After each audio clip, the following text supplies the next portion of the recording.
UPPCS की तैयारी जब आप करने चलते हैं, खास करके वो लोग जो अभी तैयारी करने के बारे में सोच रहे हैं या उन्होंने तैयारी स्टार्ट ही की है, तो उनके मन में एक बार बार सवाल आता है कि ये तैयारी हम कैसे करें, क्या होता है इसमें, कैसे एग्जाम को पास करते हैं, कौन कौन से स्टेप होते हैं, कौन कौन सी किताबें आपको पढ़नी पड़ती हैं, कहाँ पर क्या सिलेबस है। ये सारी चीज़ें जब आपको जानकारी हो जाती है तभी आप तैयारी कर पाते हैं।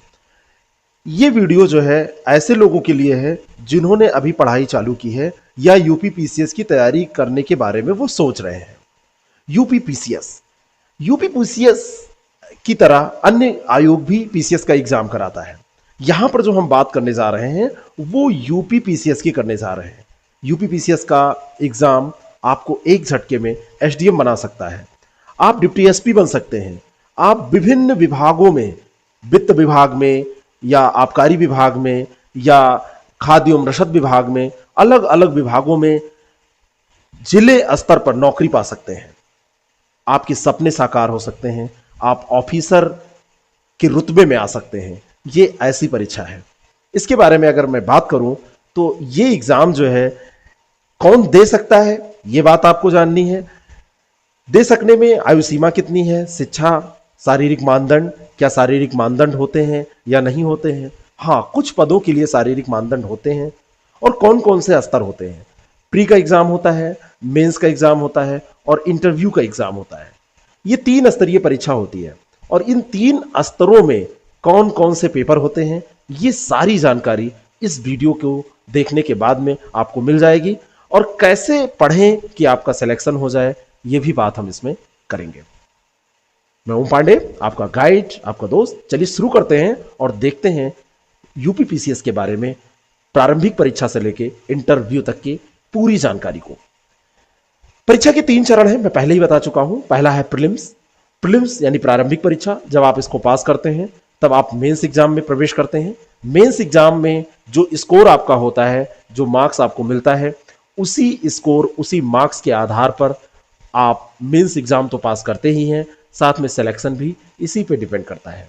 उसका कारण यह है कि यहां पर जो नंबर आपको मिलते हैं उन्हीं में इंटरव्यू का नंबर जोड़ के, इंटरव्यू के मार्क्स जोड़ के और आपको फाइनल रूप से चयनित किया जाता है। तो कुल मिलाकर प्री की जो परीक्षा होती है, प्री की परीक्षा केवल इसलिए होती है कि आप मेंस देने लायक हैं या नहीं। क्या आप मेंस का एग्जाम देने की स्थिति में हैं, इतनी तैयारी आपकी है, तो आप प्री परीक्षा पास करके मेंस एग्जाम दीजिए। इसलिए प्री परीक्षा होती है।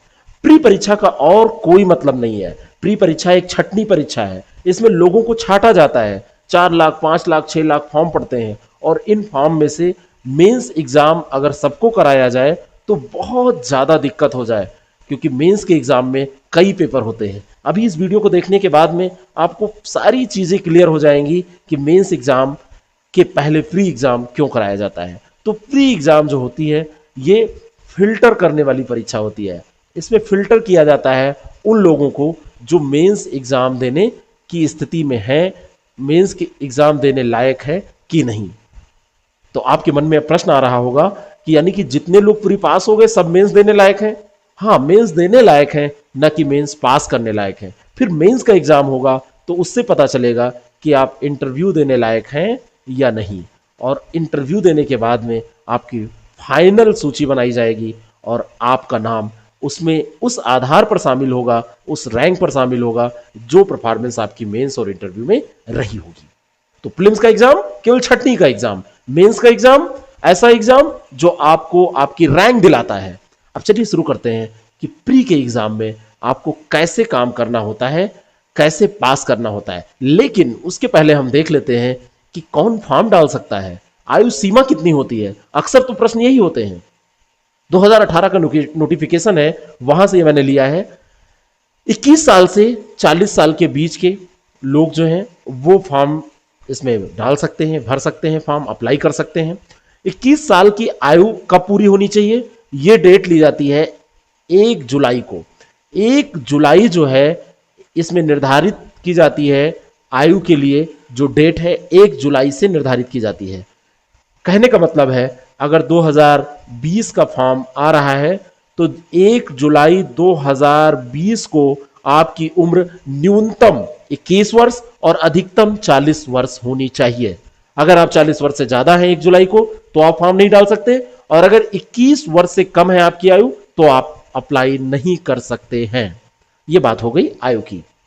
शैक्षिक अर्हता, इसमें जो सामान्य पद होते हैं जो सबके लिए हैं, एसडीएम का पद, डिप्टी एसपी का पद और बहुत सारे पद, उसमें सिंपल सा स्नातक आपसे कहा जाता है कि आप किसी भी स्ट्रीम में, चाहे आप बीए हो, चाहे आप बीएससी हो, चाहे आप बीटेक हो, चाहे आप बीसीए हो, चाहे आप बीबीए हो, कहने का मतलब किसी भी स्ट्रीम में आप स्नातक हो तो आप फॉर्म डाल सकते हैं, अप्लाई कर सकते हैं, एसडीएम बन सकते हैं, डिप्टी एसपी बन सकते हैं। इसमें नहीं जरूरी है कि आप एमए हो, आप पीएचडी हो। ये बात समझ में आ गई। लेकिन कुछ पद हैं जिन पर कुछ अनिवार्य अर्हता शैक्षिक तौर पर रखी गई है। कुछ पद हैं जिसमें विधि स्नातक जरूरी है, कुछ पद हैं जिसमें बीएड मांगा जाता है, कुछ पद हैं जिसमें एमए मांगा जाता है इकोनॉमिक्स से। तो किसी में आपको कहा जाएगा कि सोशियोलॉजी में आप अगर एमए है तो आपको उसमें वरीयता दी जाएगी। इसके अलावा भी कुछ पद हैं जिसमें स्नातक स्तर पर भी कुछ विषय विशेष, सब्जेक्ट विशेष की वैकेंसीज आती हैं, वो लिस्ट में दिया रहता है। जिस साल जो वैकेंसी रहती है वहां से आप उसको जान सकते हैं, पूरी डिटेल उसमें दे रहती है। अगर हम आगे बात करें, क्या इसमें कुछ शारीरिक मानदंड भी हैं? तो कुछ पोस्ट हैं, पुलिस उपाधीक्षक की पोस्ट, जिला कमांडेंट होमगार्ड की पोस्ट, साथ में अधीक्षक कारागार और आबकारी निरीक्षक, इन पदों के लिए कुछ शारीरिक मानदंड रखे गए हैं। उसमें जो ऊंचाई है सबसे ज्यादा जो है ये आबकारी निरीक्षक के लिए है 167 सेंटीमीटर, सामान्य वर्ग के पुरुष अभ्यर्थी के लिए, महिला के लिए 147, और अन्य जो ये महिलाएं जो है एससी एसटी हैं, और अन्य जो महिलाएं हैं उनके लिए 152 सेंटीमीटर। और ये सीना फुलाने का भी इसमें कुछ कंडीशन है जो नॉर्मली पूरा ही हो जाता है। पुलिस उपाधीक्षक के लिए 165 सेंटीमीटर जनरल बॉय, और जो अनुसूचित जनजातियां हैं उनके लिए 160 सेंटीमीटर। केवल महिला अभ्यर्थियों हेतु अनारक्षित नागरिकों के अन्य पिछड़े वर्गों और अनुसूचित जातियों के लिए 152 सेंटीमीटर, अनुसूचित जनजातियों के लिए 147 सेंटीमीटर। ठीक है, और यहां पे सीना फुलाने का कोई वो नहीं है।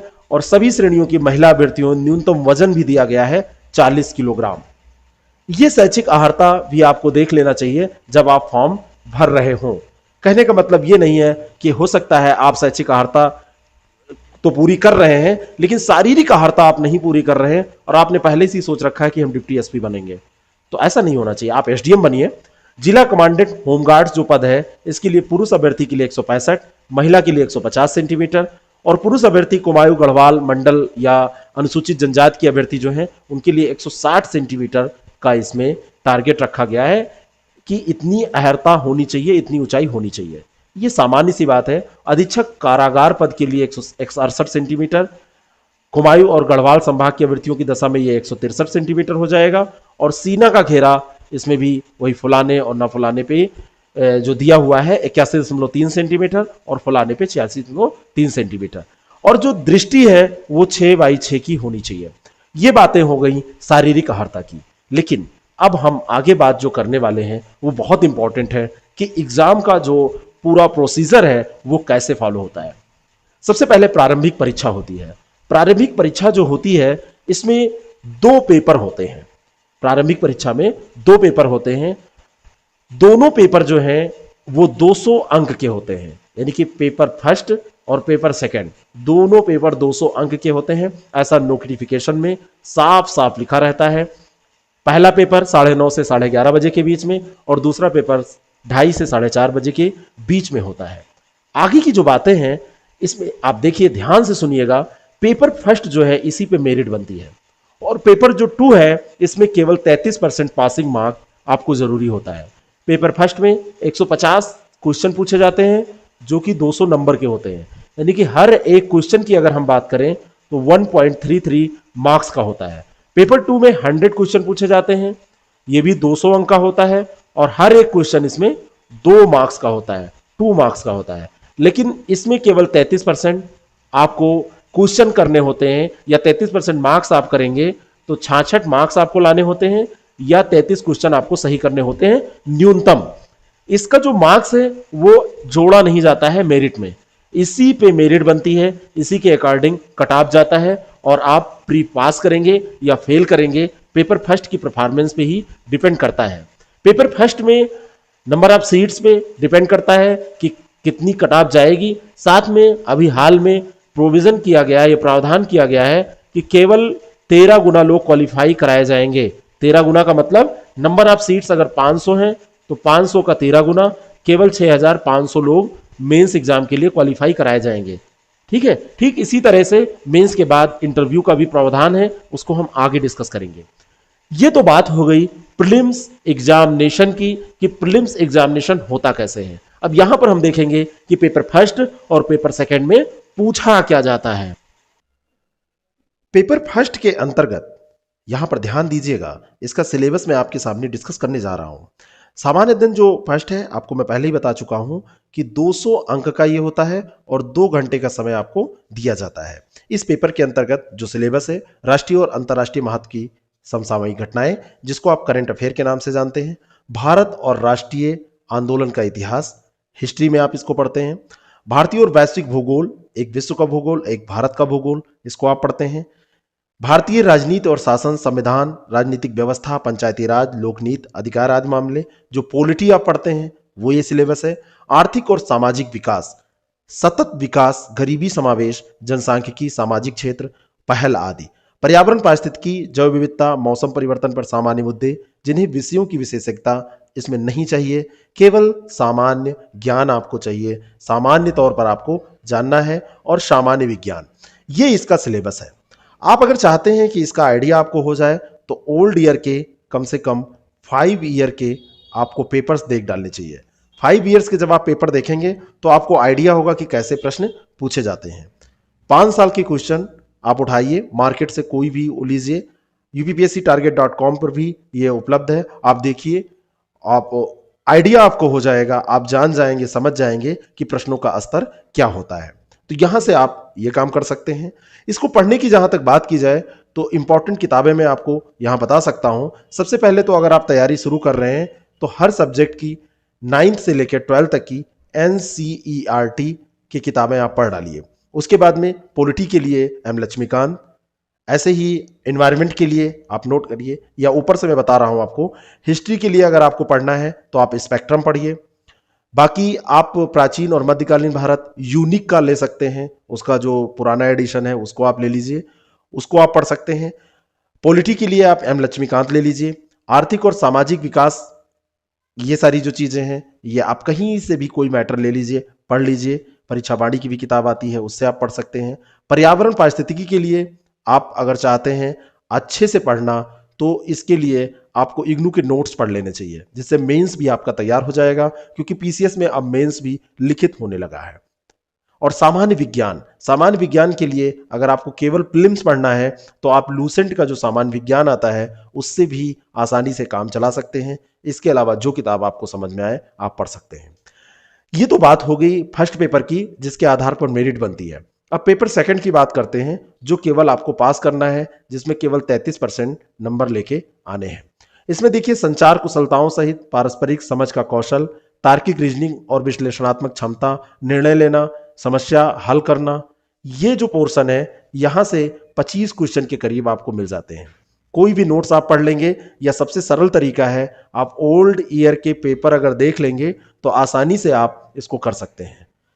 इसमें आप 15 से 20 स्कोर कर सकते हैं अगर आपका बिल्कुल बैकग्राउंड नहीं रहा है इन चीजों से, तब भी।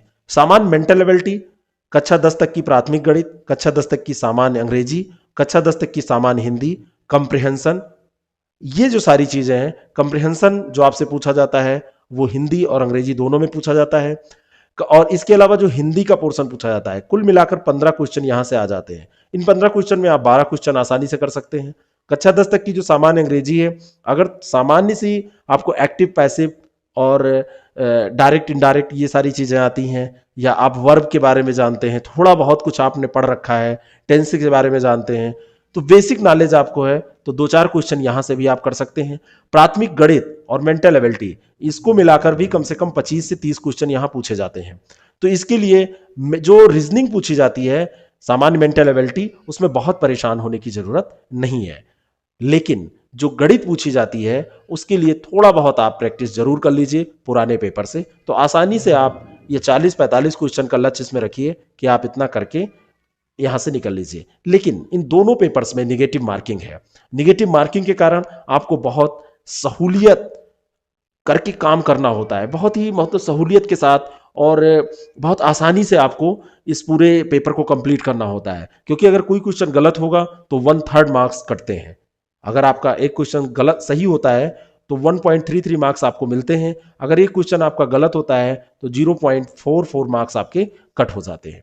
यहां पे मैं आपको बताना चाहता हूं कि जो सामान्य अध्ययन का फर्स्ट पेपर है, यहाँ पे जितने भी टॉपिक दिए हैं सारे टॉपिक किसी के स्ट्रांग नहीं हो सकते। हो सकता है किसी का इतिहास बहुत अच्छा हो तो उसका भूगोल उतना अच्छा ना हो सकता है किसी का साइंस अच्छा हो, साइंस बैकग्राउंड का वो व्यक्ति हो तो उसकी पॉलिटी अच्छी ना हो। तो यहाँ पे जितने भी टॉपिक 5-7 टॉपिक दिए हैं इनमें से कम 5 आप छांट लीजिए जो आप बहुत अच्छा करें, बाकी 2 में आप थोड़ा सा डाउन परफॉर्मेंस भी करेंगे तब भी आप पास हो जाएंगे। स्ट्रेटेजी यही होनी चाहिए, क्योंकि हर सब्जेक्ट में आप अच्छा नहीं कर सकते हैं।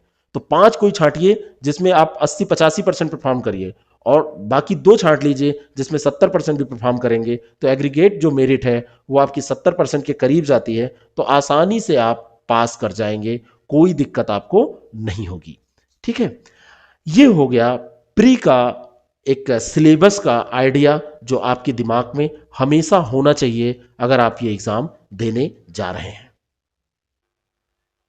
मेंस एग्जाम की अगर हम बात करें तो मेंस एग्जाम में कई पेपर होते हैं। मैंने आपको पहले भी बताया, मेंस एग्जाम शुरू होता है अनिवार्य विषयों से। अनिवार्य विषय में एक सामान्य हिंदी का पेपर जो कि 150 अंकों का होता है, एक निबंध का पेपर वो भी 150 अंकों का होता है, और फिर सामान्य अध्ययन के 4 paper, first, second, third, fourth. प्रत्येक पेपर 200 अंकों का होता है, 200 अंक 200 अंक 200 अंक। ये सारे पेपर लिखने वाले हैं। इसके अलावा एक ऑप्शनल सब्जेक्ट भी आपको लेना है। ये सारे लोगों के लिए समान रूप से होते हैं, यानी कि ये 6 पेपर सबको देने हैं और इसके हर एक के नंबर जुड़ते हैं। इसको आपको पास भी करना है, सामान्य हिंदी को, निबंध को, सब पास भी करना है, और साथ में इसके जो मार्क्स हैं वही आपकी मेरिट बनाते हैं। इनका सिलेबस भी हम डिस्कस करेंगे कि इसमें क्या पूछा जाता है। जैसे मैं आपको बताऊं कि मेंस एग्जाम जो होता है, मेंस एग्जाम में एक जो वैकल्पिक विषय लेना होता है उसको भी आप कहां से चूज कर सकते हैं। वैकल्पिक विषय चूज करने में कौन सी सावधानियां आपको बरतनी है। वैकल्पिक विषय का स्कोर बहुत मायने रखता है, उसी के स्कोर के बल पे आपकी जो मेरिट है वो अच्छी बनती है और आप अच्छे पद के लिए दावेदारी करते हैं।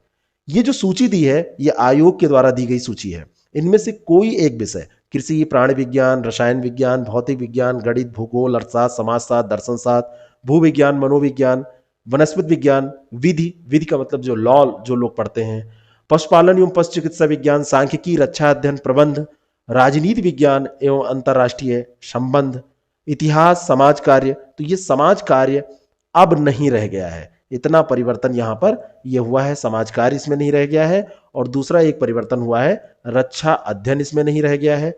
बाकी यहां पर 2 परिवर्तन और हुए हैं, फारसी साहित्य और अरबी साहित्य, ये सब विषय भी हट गए हैं। इसको मैंने जान के रखा कहीं आपके हाथ में पुराना नोटिफिकेशन ना आ जाए और आप समस्याग्रस्त हो जाए, आप सोचे कि इसको हम लेके तैयारी करेंगे और आप बाद में जान पाए कि ये तो है ही नहीं है। तो इन सूची में से सिविल अभियांत्रिकी, नृविज्ञान, यांत्रिक अभियांत्रिकी, विद्युत अभियांत्रिकी, अंग्रेजी साहित्य, उर्दू साहित्य, अरबी साहित्य नहीं है, हिंदी साहित्य, संस्कृत साहित्य, इनमें से आप कोई सब्जेक्ट एक ले सकते हैं और तैयारी कर सकते हैं। अभी फिर क्या सुनने में आया है कि रक्षा अध्ययन फिर से कोर्ट ने डिसाइड किया है कि इसमें शामिल कर लिया गया है। ये साथ में हटाए गए थे, लेकिन फिर से मैं आपको अलग से सूचना इसीलिए दे रहा हूं कि एक पूरा आपके दिमाग में बैठ जाए कि पहले ये हटाया गया, फिर से सूचना आ रही कि इसको शामिल किया जाएगा। अभी आयोग की तरफ से कोई नोटिफिकेशन नहीं आया है। तो ये बात हो गई वैकल्पिक विषय की जिसको आपको लेना है। ये जो वैकल्पिक विषय होते हैं ये 2 पेपर इसके होते हैं, paper first and paper second. Paper first और पेपर सेकंड दोनों जो है वो 200-200 मार्क्स के होते हैं, यानी कि पेपर फर्स्ट भी 200 नंबर का होता है और पेपर सेकंड भी 200 नंबर का होता है। इसमें अगर आप अच्छा स्कोर करते हैं, 300 के आसपास का स्कोर कर लेते हैं, 250 तो इसमें जनरल मार्क्स माना जाता है, 250 तो अच्छे कैंडिडेट के, जो नॉर्मल कैंडिडेट हैं उनके आ जाते हैं। लेकिन अगर इसमें 300 आता है तब आप अच्छे पद प्राप्त करते हैं। तो यहाँ पर स्केलिंग का भी एक खेल होता है, स्केलिंग भी होती है। स्केलिंग के तहत खेल मैंने इसलिए बोला कि इसमें पता नहीं चलता है कि कब इसमें नंबर आपके बढ़ गए कब घट गए, ठीक है। लेकिन अब दावा किया जा रहा है कि धीरे धीरे चीजें सुधारी जा रही हैं, देखिए क्या होता है। तो ये हो गया ऑप्शनल सब्जेक्ट। इंटरव्यू इसके बाद में आने वाला है, इंटरव्यू 100 मार्क्स का होता है। लेकिन अब हमको देखना है कि मेंस में जो जीएस के चारों पेपर हैं उनमें क्या क्या पूछा जाता है। कम से कम हम सब्जेक्ट उसका देख लें और उसके लिए क्या हमको पढ़ना है। इसको देखने के बाद में हम इंटरव्यू की तरफ चलते हैं। तो इसमें जो पेपर फर्स्ट है, सबसे पहले हम बात करेंगे पेपर फर्स्ट के बारे में। पेपर फर्स्ट जो होता है, पेपर फर्स्ट का मतलब है सामान्य हिंदी के पेपर से। सामान्य हिंदी का जो ये पेपर होता है, इसमें मैंने आपको पहले भी बताया कि ये जो पेपर है इसमें स्कोर आपको करना है और मेरिट में ये जुड़ेगा। तो 150 नंबर में आपका यहाँ पर टारगेट कम से कम 100 नंबर से ऊपर का होना चाहिए। इतना टारगेट आप लेके चलिए। ऐसे ही टारगेट आपको ऐसे के पेपर में भी करना है। सामान्य हिंदी के पेपर में पहला क्वेश्चन गद्य खंड अवबोध और प्रश्नोत्तर से होता है, यानी कंप्रिहेंशन होते हैं इसमें। दूसरा जो है संक्षेपण से होता है। तीसरा है सरकारी और सरकारी पत्र लेखन पत्राचार से इसमें संबंधित होता है। इसमें कार्यालय आदेश, अधिसूचना, परिपत्र, तार लेखन, ये सब कुछ शामिल है। तार लेखन पे अब नॉर्मली प्रश्न नहीं पूछा जाता है, तो यहां से एक प्रश्न आता है। फिर ज्ञान, शब्द ज्ञान एवं प्रयोग, उपसर्ग प्रत्यय विलोम शब्द, वाक्यांश के लिए एक शब्द, वर्तनी एवं वाक्य शुद्धि, लोकोक्ति एवं मुहावरे, ये पूरा पोर्शन है। इसको आप अगर एग्जाम जब आपका होने वाला है उसके महीने भर पहले से अगर अच्छे से पढ़ लेते हैं तो यहाँ पर 100+ आपका आ जाता है। यहाँ पर जो सबसे बढ़िया नंबर मिलते हैं अगर आप पत्र लेखन में अच्छे से मेहनत कर लेते हैं, प्रैक्टिस कर लेते हैं और हूबहू पत्र लिख देते हैं तो यहाँ कंप्लीट नंबर इसमें आपको मिल जाते हैं। ठीक ऐसे ही संक्षेपण में भी है। साथ में ये जो यहाँ पर दिया हुआ है गद्य खंड का अवबोध और प्रश्नोत्तर, तो ये अनसीन पैसेज जो आप पहले करते थे ठीक उसी तरह होता है। बाकी विलोम शब्द, वाक्यांश के लिए एक शब्द और वर्तनी एवं वाक्य शुद्धि, लोकों के मुहावरे, अगर यहां पर आप अच्छे उदाहरण देके आधुनिक चीजों से रिलेट करके उदाहरण देके अच्छे से लिखते हैं तो यहां पर भी अच्छे नंबर आपको दिए जाते हैं। निबंध जो है, निबंध 150 नंबर का होता है। 3 निबंध आपको लिखने होते हैं और प्रत्येक निबंध 50 अंक का होता है। इस तरीके से 150 नंबर के ये 3 निबंध आप लिखकर यहां पर भी टारगेट रख सकते हैं 105 नंबर का, कम से कम 105+। मिलने को तो बहुत कम भी मिलता है, बहुत ज्यादा भी मिलता है। आप टारगेट 100 से नीचे मत रखिए। यहां पर जो निबंध है उसके 3 सेक्शन है, का, खा और गा। यहां पे जो निबंध है, निबंध को आप हिंदी, अंग्रेजी, जो भी भाषा में आप चाहें लिख सकते हैं, कोई दिक्कत नहीं है। का जो सेक्शन है इसमें साहित्य और संस्कृति, सामाजिक क्षेत्र, राजनीतिक क्षेत्र, इन टॉपिकों में से कभी कभी तीनों टॉपिक या 2 टॉपिक भी कभी कभी देते हैं, इनमें से एक आपको करना है। ठीक ऐसे खंड खा से भी आपको एक निबंध करना है, दूसरा निबंध आपका यहां से हो जाएगा। और खंड गा, खंड खा में क्या है, विज्ञान, पर्यावरण और प्रौद्योगिकी, आर्थिक क्षेत्र, कृषि, उद्योग और व्यापार, इनसे रिलेटेड जो मुद्दे हैं वहां से निबंध पूछा जाता है। और खंड जो गा है उसमें राष्ट्रीय और अंतर्राष्ट्रीय घटनाएं यानी करंट अफेयर और प्राकृतिक आपदा, राष्ट्रीय विकास कार्यक्रम, जो योजनाएं होती हैं उनसे। तो तीसरा निबंध आपको इन टॉपिकों में से एक लिखना होता है। इसके लिए आपको चाहिए कि आप रोज न्यूज़पेपर पढ़ें, न्यूज़पेपर आप डेली पढ़िए। आप कम से कम डीडी न्यूज़ पे या किसी भी आप कह सकते हैं ऑल इंडिया रेडियो पे रेगुलर समाचार सुनिए, जिससे कि आप घटनाओं के बारे में जानें। और राज्यसभा, लोकसभा जो टीवी चैनल हैं उनकी डिबेट सुनिए। ये यूट्यूब पे भी उपलब्ध है, यूट्यूब पर इनकी डिबेट आप सुनिए। सारी डिबेट नहीं, जो इंपॉर्टेंट है, जो भी चर्चाएं आती हैं आपको इंपॉर्टेंट लगती हैं उनको आप सुनिए। तो यहां से ये हो जाएगा। अब अगला जो तीसरा पेपर होता है वो सामान्य अध्ययन का प्रथम प्रश्न पत्र होता है। इसके अंतर्गत पहले प्रश्न पत्र में हिस्ट्री और दूसरा इसमें जो है ज्योग्राफी और साथ में सामाजिक मुद्दों से संबंधित चीजें पूछी जाती हैं। तो फर्स्ट पेपर में हिस्ट्री, ज्योग्राफी और सोशल इश्यूज है ना, सामाजिक मुद्दे इसमें पूछे जाते हैं। महिलाओं की स्थिति, भारतीय समाज और संस्कृति की जो विशेषताएं हैं उन पर ये प्रश्न बनाए जाते हैं। इसका डिटेल जो आपको अगर देखना है तो हम सामान्य अध्ययन का अलग से डिस्कशन कर लेंगे, क्योंकि इसमें करेंगे तो ये बहुत बोझिल टाइप का वीडियो हो जाएगा। दूसरा जो पेपर है इसमें भारतीय संविधान और राज्य व्यवस्था पर प्रश्न होते हैं। भारतीय संविधान राज्य व्यवस्था के बाद में इसमें इकोनॉमी भी आपसे पूछी जाती है ना, और ये स्वास्थ्य संबंधी जो बातें हैं उन पे भी प्रश्न आपसे, यहीं पे मानव संसाधन के बारे में जो बातें हैं इनको आप अलग अलग डिवाइड नहीं कर सकते हैं। ये कई बार ऐसे मुद्दे हैं जो आप पॉलिटी में भी डिस्कस करते हैं, इकोनॉमी में भी डिस्कस करते हैं, तो ये मुद्दे जो हैं यहाँ आपसे पूछ लिए जाते हैं। लोकतंत्र के बारे में इसमें बहुत सारी चीजें हैं जो इंपॉर्टेंट हैं, उनको रिलेट करके आपसे पूछा जाता है। यहां पर यूपी के सिलेबस में एक चीज और है, जो भी चीजें ये पूछी जाती हैं उत्तर प्रदेश के बारे में भी पूछी जाती हैं। तो फर्स्ट पेपर में भी हिस्ट्री, ज्योग्राफी और जो सोसाइटी के बारे में पूछा जाएगा, तो वहां पर आप ध्यान रखिएगा कि आपसे यूपी के बारे में भी पूछा जाएगा। ठीक ऐसे सेकंड पेपर में भी आपसे पूछा जाएगा। अंतर्राष्ट्रीय संस्थान, मंच और संस्थाएं, ये सारी जो चीजें हैं ये सेकंड पेपर में आ जाती हैं। जो थर्ड पेपर है, थर्ड पेपर में इकोनॉमी स्पेशली शामिल की गई है, तो इकोनॉमी के जो पोर्शन है वो यहां से आपको मिल जाएंगे। कई बार सेकंड पेपर में भी आपको इससे क्वेश्चन मिलेंगे। मैंने आपसे क्या कहा कि बहुत आपको डिवाइड करके अगर आप चलेंगे तो आपको ये नहीं दिखेगा। कई बार जो बहुत सारे मुद्दे होते हैं वो आपको रिलेटेड मिल जाएंगे दोनों पेपरों में, लेकिन स्पेशली इकोनॉमी थर्ड पेपर में रखी गई है, और इकोनॉमी के साथ में यहां पर साइंस एंड टेक्नोलॉजी भी रखी गई है। करंट बेस्ड जो मुद्दे हैं वो अधिकतर थर्ड पेपर में आपको मिलते हैं। थर्ड पेपर में करंट से रिलेटेड चीजें, चाहे वो इकोनॉमी हो और चाहे साइंस एंड टेक्नोलॉजी हो, ये चीजें खूब अपडेट होती हैं। यहां पर आपको इसको डील करना होता है। आईटी के बारे में भी यहीं पर आपसे पूछा जाता है, पर्यावरण के बारे में भी यहीं पर आपसे पूछा जाता है, यहीं पर आपको वन्यजीव संरक्षण की भी बात करनी होती है, आपदाओं के बारे में, जबकि ये सिलेबस देखा जाए तो ज्योग्राफी का है लेकिन यहां पर पूछा जाता है। इसके अलावा यूपी के लिहाज से भी ये सारी चीजें आपसे पूछी जा सकती हैं। फिर चौथा पेपर आता है, वो होता है एथिक्स का, जिसको आप एक शब्द में बोलते हैं एथिक्स का। इसमें दो पार्ट होते हैं।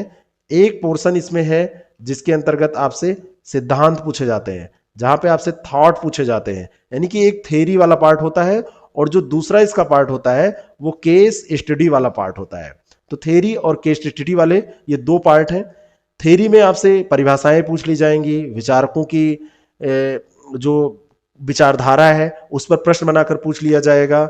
यहां पर आपसे थ्योरी पूछी जाएगी, कॉन्सेप्ट पूछा जाएगा, और जो दूसरा पोर्शन है उसमें आपसे केस स्टडी पूछी जाएगी। आपको कंडीशंस दे दी जाएंगी कि ऐसा ऐसा है, अब आप ऐसी नैतिक दुविधा का सामना कर रहे हैं तो आप कैसे इससे बाहर निकलेंगे। संवेदनात्मक बुद्धि आपकी देखी जाएगी, प्रशासनिक अभियोगिता आपकी देखी जाएगी, प्रशासन में आप कैसे काम कर सकते हैं, आप कितने ईमानदार हैं। तो ये सारी चीजें इसमें रखी गई कि शासन व्यवस्था में ईमानदारी, नैतिक मूल्य आपके कैसे हैं। इन सारी चीजों को चेक करने के लिए ऐसा इसमें पूरा सिलेबस रखा गया है, जो कोई आपको थ्योरी और केस स्टडी दोनों रूपों में तैयार करना है। तो ये पूरा पाठ्यक्रम रहा। और ऑप्शनल पेपर के मैंने बताया ऑप्शनल पेपर के बारे में कि ऑप्शनल के में दो पेपर होंगे और दोनों पेपर 200-200 अंक के होंगे। फर्स्ट पेपर जो ऑप्शनल किसी भी सब्जेक्ट का होता है वो सैद्धांतिक होता है, उसमें नॉर्मली सिद्धांत पूछा जाता है, और जो सेकंड पेपर होता है किसी भी ऑप्शनल का वो अप्लाइड होता है, उसमें व्यवहार पूछा जाता है। ठीक है, किसी भी सब्जेक्ट का। लिटरेचर में भी आप फर्स्ट पेपर में जाएंगे तो आपसे सैद्धांतिक बातें, इतिहास वगैरह पढ़ा जाएगा, और सेकंड में फिर रचनाओं के बारे में पढ़ा जाएगा। तो इस तरीके से ये हुआ। जब आप इस एग्जाम में अच्छा स्कोर करते हैं और बहुत अच्छी परफॉर्मेंस आप कर जाते हैं, तब तो आपका तय है कि आपका इंटरव्यू कॉल होगा और आप पास ही हो जाएंगे। लेकिन हो सकता है आपकी बहुत अच्छी परफॉर्मेंस ना हो, तो कई बार आपका इंटरव्यू तब भी कॉल हो जाता है, ध्यान रखिएगा। अब इंटरव्यू जब कॉल होता है तब क्या होता है उसके बारे में थोड़ी सी बात करके इस वीडियो को समाप्त कर रहे हैं। इंटरव्यू पहले 200 नंबर का होता था, लेकिन अब ये जो इंटरव्यू है ये केवल 100 मार्क्स का हो गया है।